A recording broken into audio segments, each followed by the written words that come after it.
Ihdinas siratal mustaqim. Tunjukkanlah pada kami jalan yang lurus. Ayat ini sering kita baca dalam surat Al-Fatihah. Minimal 17 kali dalam sehari. Karena total rakaat dalam sehari yang kita laksanakan dalam sholat 5 waktu itu adalah 17. Apa hikmahnya? Sampai kita terus meminta pada Allah Subhanahu wa Ta'ala, ya Allah, tunjukkanlah kami jalan yang lurus. Ihdinas siratal mustaqim.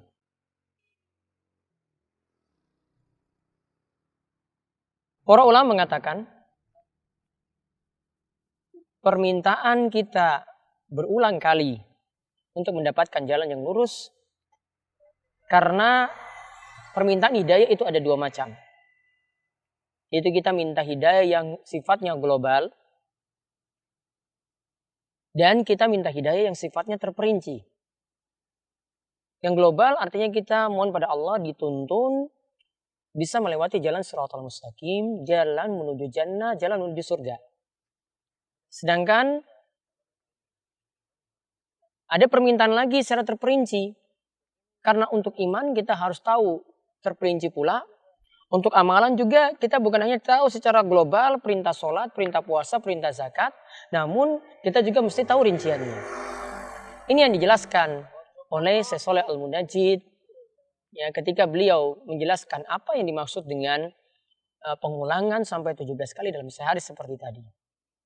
Dan perlu para pemirsa ketahui bahwasanya hidayah itu ada dua macam. Ada hidayah taufik lil amal. Dan ada hidayah al-irsyad wal bayan. Yaitu ada hidayah taufik supaya kita diberi petunjuk untuk bisa beramal. Dan ada yang namanya hidayah berupa penjelasan.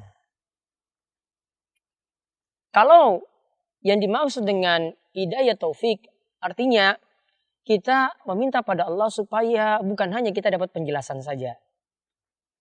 Namun kita meminta pada Allah supaya dari penjelasan tadi bisa kita amalkan.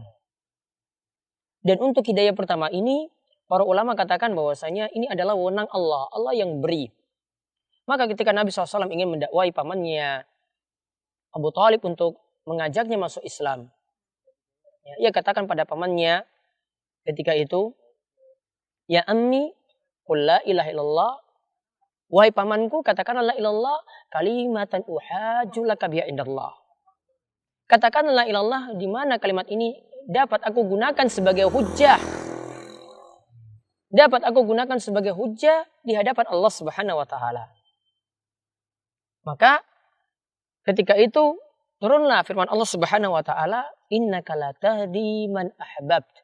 Wahai Nabi, engkau tidak bisa memberikan petunjuk.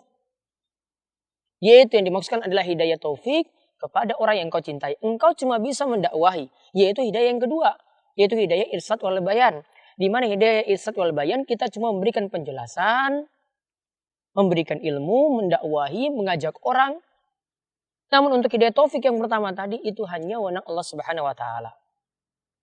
Maka pelajaran dari hidayah ini perlu kita pahami.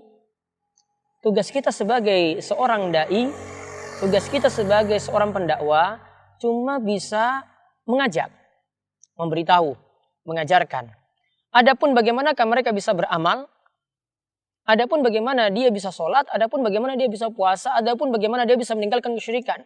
Adapun bagaimana dia bisa meninggalkan tradisi-tradisi yang jauh dari tuntunan Nabi Shallallahu Alaihi Wasallam atau mengikuti sunnah Nabi Shallallahu Alaihi Wasallam, itu semuanya wewenang Allah Subhanahu Wa Taala. Kita tidak masuk dalam area tersebut. Area kita adalah cuma memberikan hidayah, irsyad, wal bayan, pembimbingan dan penjelasan. Jadi cuma bisa jelaskan kepada jamaah, ayo kita sholat, ayo kita ke masjid. Cuma seperti itu. Adapun biar mereka bisa sholat, itu wewenangnya Allah Subhanahu wa Ta'ala. Oleh karena itu, kita banyak-banyak berdoa supaya orang lain mendapatkan hidayah taufik ini. Kita melihat suami kita barangkali. Para istri melihat suaminya tidak mengerjakan sholat. Maka dia selain ngajak, dia juga mohon pada Allah supaya suaminya itu sholat. Dia lihat anak-anaknya bandelnya bukan main. Maka ketika itu juga dia mengajaknya pula. Ya, namun tergantung dia bisa melaksanakannya, tergantung hidayah dari Allah Subhanahu wa taala. Maka hikmah dari ayat tadi, kita senantiasa meminta hidayah yang global maupun hidayah yang terperinci.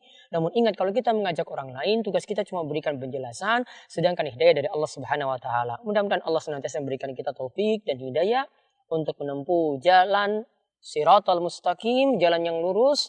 Allah juga memberikan kita hidayah bagi tengah-tengah keluarga kita, juga kepada orang-orang yang dekat dengan kita, tangga kita, dan orang-orang yang kita dakwai.